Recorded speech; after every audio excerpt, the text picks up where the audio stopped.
Pak, kita minta tanggapannya Pak terkait dari Musorkap KONI yang berlangsung kemarin Pak. Ya, makasih. Mungkin yang pertama saya akan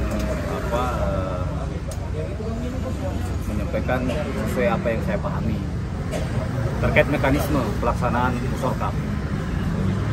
Yang saya pahami bahwa memang terjadi kisruh, ya kan, atau polemik, dan biasa itu dalam berdinamika, dalam berorganisasi kemudian muncul dinamika itu sudah biasa, lumrah itu. Cuman ada yang agak semacam kerancuan dalam proses itu, bahwa akhir dari proses persidangan, ya kan, yang dipimpin oleh pimpinan sidang, harusnya hasil-hasil dari Musorkap itu diserahkan kepada pengurus provinsi. Nah, kemudian itu adalah bentuk legitimasi. Kemudian bahwa ketua terpilih harus dikukuhkan oleh pengurus provinsi. Nah, hal itu yang tidak terjadi pada Musorkap. Ada apa?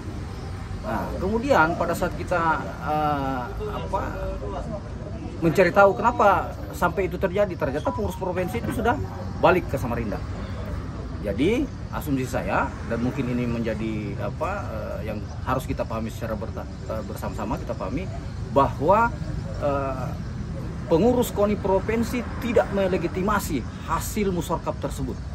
Karena ada dua kejadian yang tidak terjadi, ada penyerahan hasil-hasil Musorkap dan pengukuhan calon terpilih itu tidak dilakukan di arena Musorkap KONI Kabupaten Berau.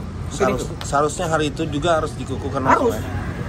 Harusnya seperti itu, tapi malam itu tidak terjadi. Mungkin kawan-kawan media juga menyaksikan akhir dari Musorkap tersebut.